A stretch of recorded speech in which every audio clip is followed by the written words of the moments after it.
All right, welcome to episode 24 of Driving to Work. I'm not driving to work because it is too hot to film in the car right now.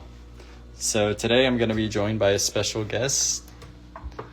I'd like you to meet Air Bear Music.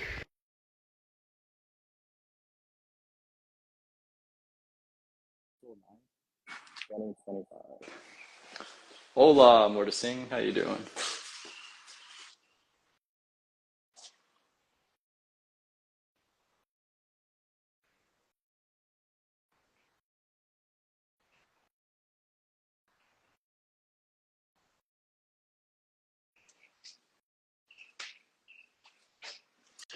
Yay, I can see you now.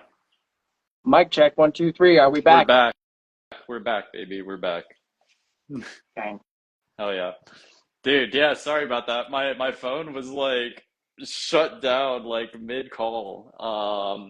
That Arizona heat is no joke. It's happened to me before. I'm right there with you, friend. Sweet. Yeah. So what we were talking about before the phone shut off, we were talking about how you guys are doing music reviews and helping coach people.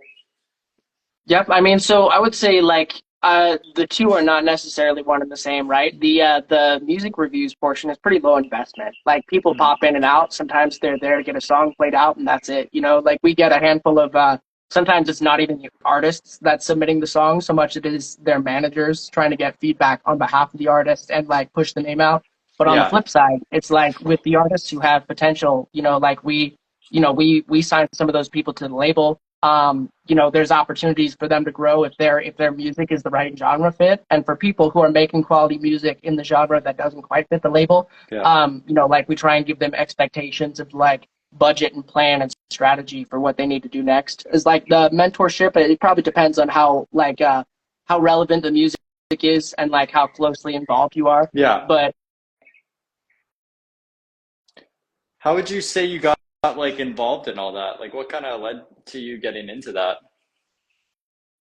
That's honestly a good question. So like it's a complicated network of connections. So there's my dad actually does an advertisement locally for different businesses in the area. And Hmm. one of the businesses that I don't know how the two of them got in touch, just happened to be the dude, my boss, 6th Gen at Lost Valley Records, on behalf of who I stream. Hmm. So, like, I guess he was looking for some sort of advertising. I actually haven't even seen his ad, so I'm not sure if he's advertising his in-person events or like his online platforms and services that he sells right there. But Hmm. after that connection was made, like we got in touch because it turned out I was a decent fit for their team with the musical experience and whatnot. And Yeah. like after kicking it with the guys and hitting that co-op stream last night in person, Hmm. like I feel like that really sealed the deal. I mean, the plan is to step it up quite a bit in terms of like how much time spent streaming. Some of those guys go like 8 hours a day, which was like Yeah. mind-boggling to me. Yeah, it is pretty crazy because like even like being on for like an hour feels like an eternity. But I guess if you're like sharing your screen and you're like working on like something, it's kind of cool. But yeah, like doing 8 hours consistently, like that's a grind that isn't for the weary-hearted, you know? They treat it like a full-time job. They're Yeah. dedicated. I'm like I wanna pick that up, but the I guess the thing holding me back is I'm involved in so many other side projects that like I have to figure out how to budget my time accordingly, right? So it's gonna Yeah. be like get things done on behalf of like what I'm doing in like the production, live performance sphere and like other social media ventures I'm involved in, and Mhm. then all the rest of the time is gonna go to streaming and after that. That, that's awesome. Like it's cool though because it seems like this is like something you're like actually like passionate about, you know what I mean? Like you're like excited to do, you know? Yeah, Um, I mean, you're not wrong about that. It's like I don't like to toot my own horn, but it's like I did all of these music adjacent ventures, right? Like mixing and mastering, engineering, playlisting, teaching guitar stuff. It's just like all kind of like mhm. serves to collect into this body of knowledge that like gives me just like an ounce of credibility as a guy who knows what he's talking about when I review back somebody's music. Yeah. So it's like I'm glad to see it have all culminated in one place where I can like use that pool of random music adjacent knowledge to help people. And that's that when you say It seems like a job you enjoy. I'd say this is the first time it feels like something I would do for fun that also coincidentally pays. Totally. Yeah. I think that's kind of like that. That's kind of like the goal, right? Is just find something that like you enjoy doing. Like even if it is like work, right? It's like it's more like it's something you're willing to wake up early and like be excited to do, or like, you know what I mean, put in the extra hours, like build more connections with other people who have like that similar interest. And yeah, that's awesome, dude. I'm happy for you. Appreciate that. What about you, man? What is going on with Josh lately? Hey man, I've just been doing the balloon still, kind of been focusing on my YouTube channel right now. Um, I've been doing like the warehouse job at nighttime. I got a promotion there not too long ago, so I'm excited about that. I start my training for that on Sunday. And Exciting, big money yeah, career man. move. It's good for you, man. Congrats. Yeah, thank you. Thank you, bro. Yeah, and yeah, just doing like the balloon and stuff, and I'm actually focusing on moving into a new place in like June as well. So I'm either gonna move in with like one of my coworkers from Amazon, or I'm just gonna get like my own like place by myself. You know what I mean? So um, I kind of told you my story not too long ago. So to go from like where I was about a year and a half ago, like 2 years, to like where I am now, it's just like I feel like a completely different person. You know? I didn't know you back then, but I would hope that you seem like a completely different person, right? It's like you do seem like a guy who's like, given what the history that I heard about, you seem like you completely reinvented yourself, and I respect that. Yeah. Thank you, bro. Appreciate that.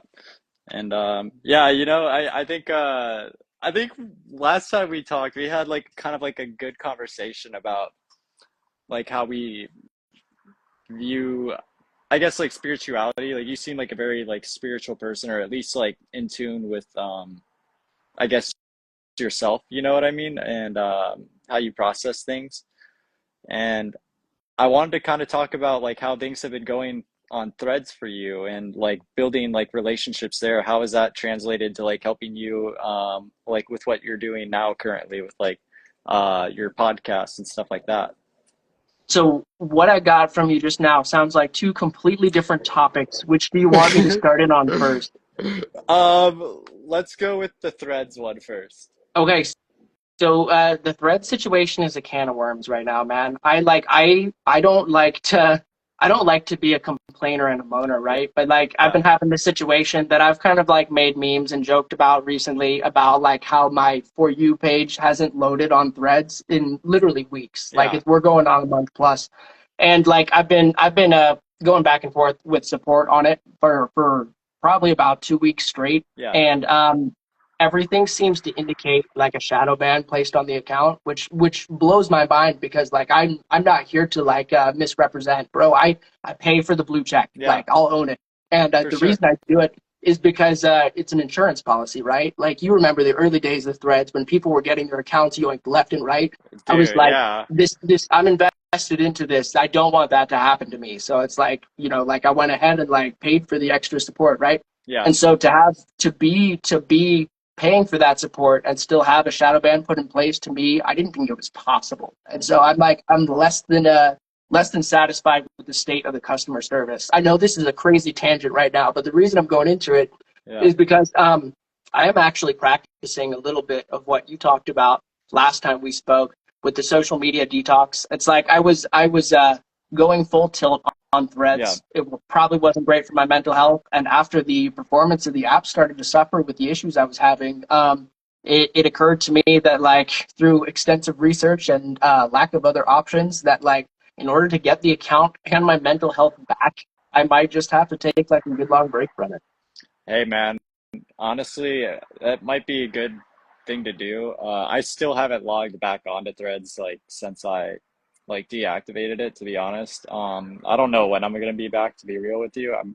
I might come back after I hit like 500 subscribers on YouTube, because then it's like, okay, I reached like the goal I set out to do at the end of the year, by like this time, you know what I mean? And then it's like, okay, now I can kind of focus on like trying to build connections on threads to help out with the YouTube channel and stuff like that as well, you know? I Because I feel want like to help network and like market with other people, you know?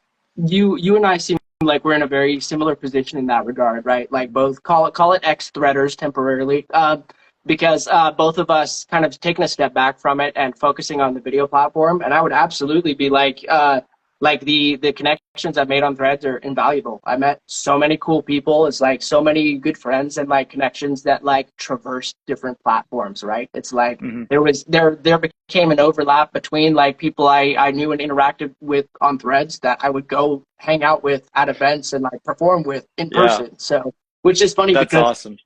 Threads always seemed like this like fringe app that everyone had like fake names, fake profile pictures that they were just like speaking their like lizard brain id thoughts into the internet anonymously. Yeah. I go ahead. No, I'm saying you're nailing it on the head with like the description.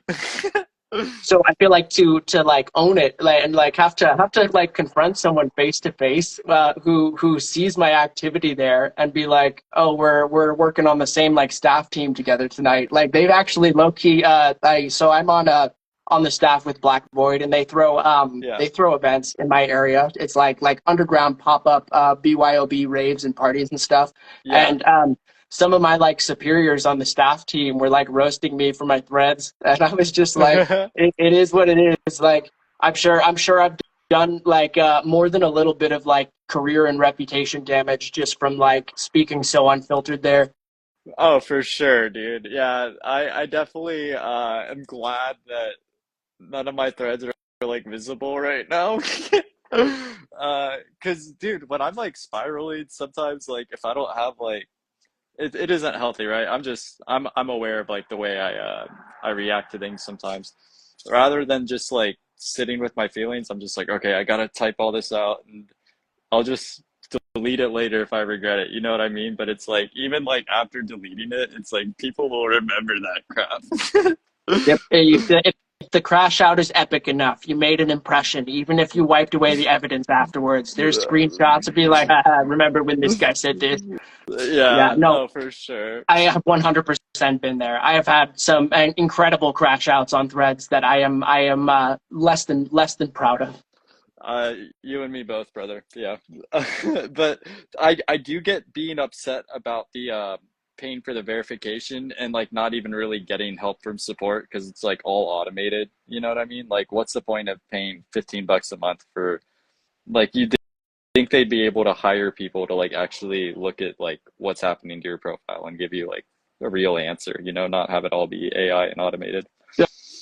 Bro, so like I was open in the chat with like meta enhanced support Yeah. the entire day yesterday. Like I shit you not, it was running on my phone 24/7, and somehow miraculously, whenever I would find like a 5 minute task to do to like be have some kind of productivity for the day while I'm on support, Yeah. like changing my laundry, somebody would pop into the chat, say what's up, and because I wasn't available in 30 seconds, they're gone back to the next like 2-3 hours of waiting. Oh It my was it was God. like it was it had me at the end of my rope. I'm not gonna lie.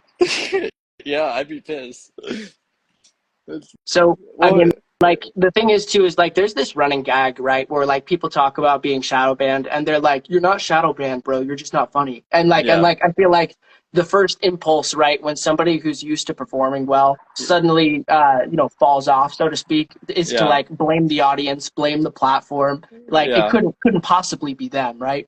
But like in my case, I feel like the problem's been going on long enough, and the specific thing that I noticed that kind of like triggered a red yeah. flag is that my account doesn't show up in Google search results. Oh, really? Like if you if I run your username, for example, say your profile was active, you Yeah, would be at the very top and I'd be able to tune in. I tried it with like several profiles. yeah. When I run my username, the only appearance that it makes is when other profiles have tagged me. Hmm. And when I attempt to access the page from a browser that is not signed in, it says page broken or removed. So like I don't like Wow. between that and the for you page not loading consistently. It's like I feel like I have a strong case for being shadow banned, and it would be embarrassing if I wasn't at this point. Yeah. No, that would make sense. Like, did you deactivate your account or is it still active? It's still active. I mean, so the internet prescribes, like, I'm like trying testing my own rehab protocol in the background while working with support, Yeah, which is mostly just to stay completely hands off until they decide to like set you free.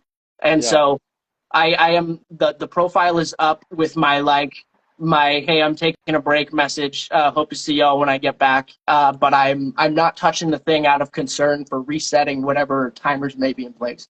Gotcha. How long do you think the timers would be in place for?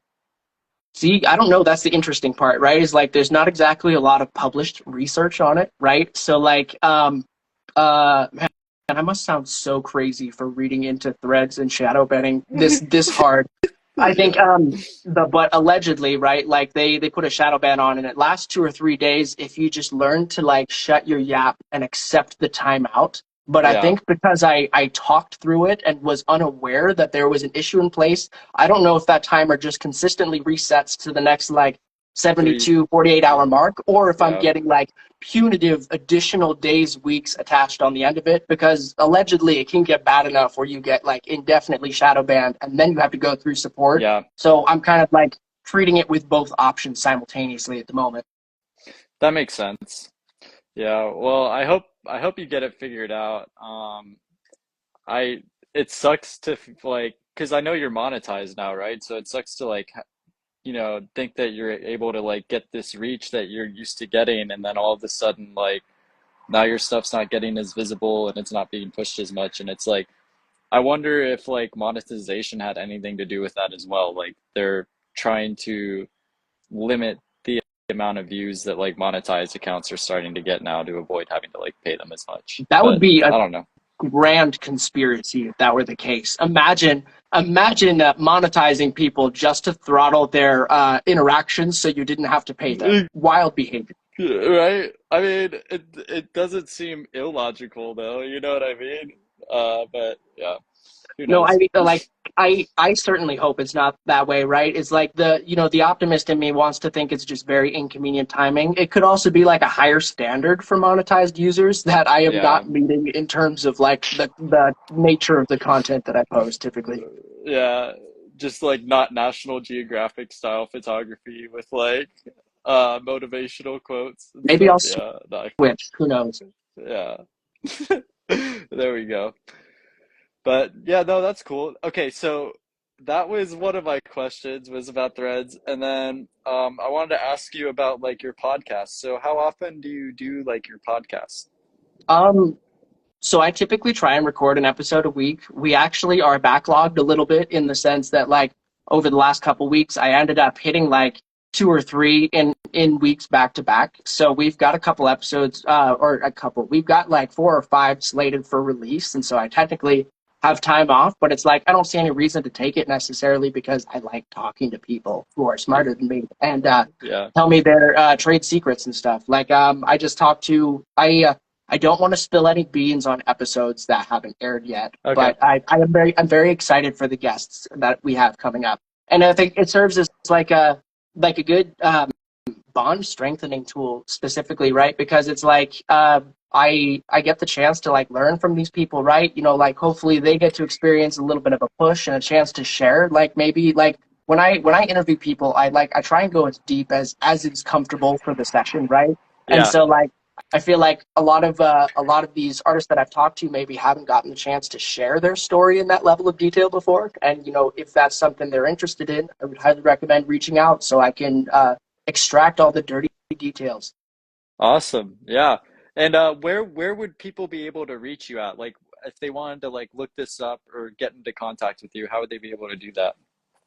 So the blog and the account, it's music at theintelligence.info. In fact, hold on a second. I might be literally jumbling up the user. One second. My computer's buffering slow. So the account is called theintelligence.music. That's typically where people reach out to arrange appointments. Hmm. But like if they are personal connections of mine, I will typically foster that like more directly, just like, hey, what's up? You should Yeah. come yap on the podcast. And I think I wanna leave it open invite too because it's like I don't uh make the calls on who, or I guess let me backtrack on that a little bit. Like my boss connects me with people in his Mhm. network, and then I follow up with people in my network, right? And between the two of us, we get like a pretty like broad spectrum of different heads to talk to. Mhm. And I'm always looking to expand that because, like the more people I talk to, the more I learn about it.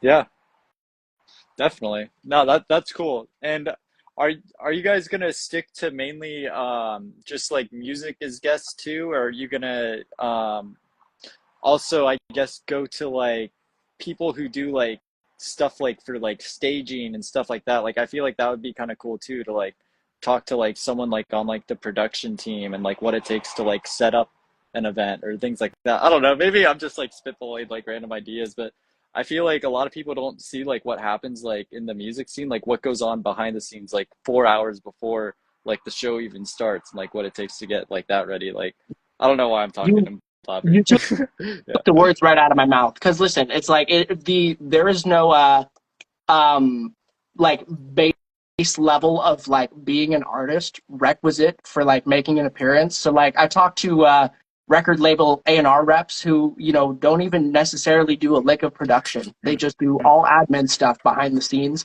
Yeah. I talked to a promoter recently that I'm really excited for their episode. Again, not necessarily an artist, but is the kind of person who organizes like live music events and stuff like that. And it's just I'm also hoping to talk to like an event media person here very shortly as well. So like without like divulging too much info on behalf of people who I have planned to show up but haven't followed through on the release end on our side Yeah. of things. I Yeah. am absolutely interested in covering it, industry stuff from every aspect, I right? love It's that. like so yeah, it's like if you're even like adjacent to music, but not making music yourself and have relevant feedback to add that would like, like help somebody learn how to throw a show or like help somebody learn how to like grow their brand as an artist or something like that. Even Hmm. things like that I think would be important because ultimately what I'm building is like an educational resource that I wish that I had when I was starting out, Hmm. right? So it's like I feel like if people are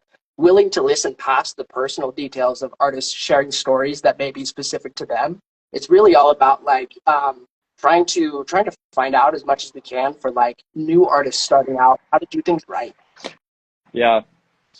Kind of give them the lessons I wish I knew Exactly. when I was in your shoes. Yeah. I like that. That's cool, man.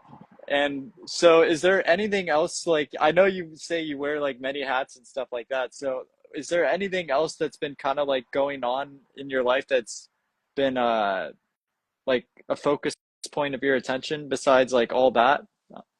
Most definitely. So I have like for example, I'm gonna play a slot at the International on May 1st with a bunch of my buddies. Shout out Ooh. SLC Beer Boys. We're just like DJing a show, right? And like I have a couple other shows in the works right now, but the details are a little bit less concrete, so I don't feel comfortable like divulging that info yet. Yeah, no But worries. yeah, so it's like I um I spend a lot of time like practicing DJing, assembling mixes, getting ready for show appearances and stuff like that. And so I'd say like between like the social media presence and the music review streaming, the next biggest focus is just like make good music and learn how to spin music well. Nice. Yeah, true that. And when you mean like spin music, do you mean like with the like the With the video turntables? game controllers, yes, the turntables. So All like right, all right. it's like I feel like people have this. It's not necessarily a misconception. Like DJing is just pushing buttons, but there's an art to Yeah, it, and boy, is it easy to mess up. I will tell you that. I thought it was going to be so much easier coming into it than it was, and I'm yeah. still I'm still learning. Luckily, I have really good friends who have been doing it a lot longer than I have, and they Mhm. gave me such an incredible leg up that I felt like I was able to do like quite a bit of catch up in a short period of time. Yeah, for sure. Yeah, because that's kind of like a hard transition to go to from like just like working in like Ableton or like Pro Tools to then like going to like performing live and like especially if you're doing like live mixing or whatever, like that if it's not like a pre-recorded set, there's so much that could go wrong. So I kudos to you, man, for like stepping out of your comfort zone and doing that. And it's cool that you have friends that have experience that are able to kind of guide you along the way because I wouldn't know the first thing to do if I stepped in front of one of those. It's terrifying, not gonna lie, but yeah, I mean, like it's very much was an exercise in getting outside of my comfort zone, and I'm still working on that. You know what I mean? Like, Yeah. I'm not gonna act like I am like bulletproof now and could walk back confidently behind any deck, any crowd. I still tweak sometimes when I see new equipment that I don't recognize, and I'm like, Yeah. oh shit, I'm about to DJ on this. I've never touched one of these before. Mhm. Yeah. What's your like favorite like equipment to use? Like what would be like your dream setup? Like if you had like something that was like mobile that you could take to like any show with you, like what kind of like system would you want? That is a really tough question to answer. Give me just a second. I'm doing like I'm making sure I don't butcher the name. Yeah. But right now, like the industry standard is CDJ 3000s. They have like the most updated functions, and then typically, I want to say the mixer is an XDJ. So like altogether, this an XDJ uh, XZ. So like they all come in modular pieces, right? And the cool thing about that is like if you can afford to buy discrete like turntables, like you can accommodate like I want to say four or more CDJs, and like you can have one DJ per CDJ. So Oh wow. it lends itself to these like massive back to back and live collaboration type things, which is what I've been seeing a lot. And it's like if you thought doing all of the stuff live with a single person was crazy, try doing it with four people at once. It is a it's like playing Smash Bros with eight characters on the screen. Um, I bet. but I see things moving in a little bit different direction. Like for example, they have this like relatively like newer all-in-one device called the Opus Quad, and they've migrated a lot of button controls to a touchscreen. Ooh. I the first time I touched one of them was an absolute dumpster fire. And so I've been practicing on one of those in anticipation of playing at the international. And it's just like uh, things technology continues to evolve, right? It's getting Yeah. better, but every once in a while it takes a leap that requires like a little bit of relearning. Yeah, for sure. Sorry to nerd Like out on the technical speak, I guess. I don't know if anybody who wasn't DJing would understand the equipment I'm referring to. honestly, the fact that you even like said it though is good because people will be able to like look it up later and like kind of see like all the capabilities it has and stuff. So I appreciate it because like that's something I've always wanted to get into, but I've never done. You know what I mean? So it's cool to like hear like what equipment would be good to, I guess that's like your dream setup, right? What would be like good for like starting out, would you say? So they have like for example what I record my content on and what I practice on is a FLX 10, and it Hmm. is sort of like the A9 all-in-one, which was like the older model of the what I previously referred to the Opus. I'm gonna like try and scale back the jargon a little bit. Yeah. FLX 10 is like a you have two turntables and a center mixer all in one console, and the only downside is it has to run off a computer. Oh, okay. So it's like Yeah. not as convenient for like transportation as like say carrying like a single USB stick in the pocket. So that's Yeah. why people go for like the all-in-one systems or like having the fully rigged up CDJ 3000s with the center mixers. That because then you can have like 10, 12 different performers roll up, and like you could collectively fit all of their equipment inside a small purse. Yeah. Gotcha. But Okay. so like for example, like I feel like the FLX 10 set me back like maybe about like $1,200. And Hmm. so it's like it was a hefty entry price. It's like there is smaller equipment that can do like a little bit less function wise that I would recommend is probably a better option for starting out if you don't necessarily know that DJing is for you yet. Yeah. But if you want to go all out on a budget, so to speak, I highly recommend the FLX 10 because it's got cool stuff that mostly just lets you like rip off the lyrics from like old school 90s songs and like throw them on top of dubstep and do all kinds of like totally illegal stem separation. I love it. That's how the best music's made. Let's be real. Yeah, no, that's awesome. Cool. I don't know where I'm going with my train of thought right now. I'm sorry, ADD right So now. I'm right there with you, Chief. Like, what's next for you? What's coming up? You said you've got a promotion at work and been focusing on the YouTube channel. What's Yeah. the next step for Josh Plows? So the next step for me would probably be moving into my own place, kind of getting settled there. And then I think I'm just gonna keep focusing on like stacking up money and trying to make new friendships. I'm not saying like I'm lonely per se, but I don't really have like a lot of like friends out here. You know what I mean? Like I have a lot of friends online and stuff, but as far as like hanging out with people in Arizona, I don't really hang out that often. I do hang out with coworkers every now and then, but I kind of want to find people that have like similar interests in me. So I'm thinking about, maybe joining like a hiking club or something like that and Go for it, getting to man. know more people. Community is so important, dude. Like I spent a year like I isolated in person, connected online with threads is like my primary means of like connecting with people, and just even Yeah. despite like having that community and support, it's really something else entirely from like hanging out with a group of people in person that you vibe with, going out and doing activities and stuff like that. And that's Mhm. like I feel like things started to take off for me more consistently once I started showing up in person. Yeah, for sure. Because yeah, that's the thing. Anyone can talk to people online, but then once you kind of get to feel who they are in person and like get a sense of their energy, the bond kind of solidifies more, and you get to know them on a kind of a deeper level. So yeah, I agree, man. So yeah, that's Honestly, it my bad, my bad. no, no, I was just gonna say, like, if I can give you some completely unsolicited advice, you Yeah. mentioned a hiking club. I would say look for somebody in your area who's down like into YouTube and down to do video content. Ooh. Like even the kind of thing that you're doing right now as a like imagine like you're having me as a guest remotely, right? Imagine you Yeah. can have a guest sitting right next to you, then you go hike afterwards. You know what I mean? That would be my advice to anybody watching this is like identify your interests, identify your online community, see if you can take that to in person. Yeah, I like that.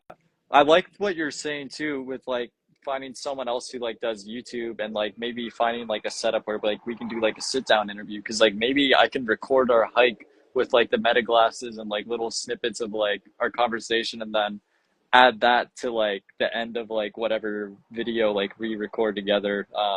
I'm just spitballing off of like what you were saying right now, but I like the way your mind works right there. I like how you're Thanks. It's thinking. all Yeah. random ADHD associations. Yes. Yeah. So, yeah, where do you think would be a good place to like find other YouTubers, like Reddit or I don't know. Like I know that like Bumble has like a thing to find like friends, but I've never used Bumble. Honestly, so like they for different communities, they have platforms that are exactly like what you're describing. Like they have like Tinder, but it's for finding a group of rave friends, or like again like Bumble, but it's for finding like artist managers and things like that. I bet you that there exists an app in your niche that is like content creators looking to link with other content creators, and I think identifying those more specific niche apps, a place like Reddit is a good spot to start. So yeah, So honestly, dude, like find an avenue for meeting those people online, and it's probably going to be a random niche online tool you've never heard of. yeah, probably. Like kind of like a startup or something like that. Like very do you remember the app called Yik Yak? I don't know if you ever heard of Yik That Yak. was literally like all the rage. I want to say literally 10 years ago when I was in college. I like, and it was crazy to read. What was it? Just like location specific tweets from people in your area.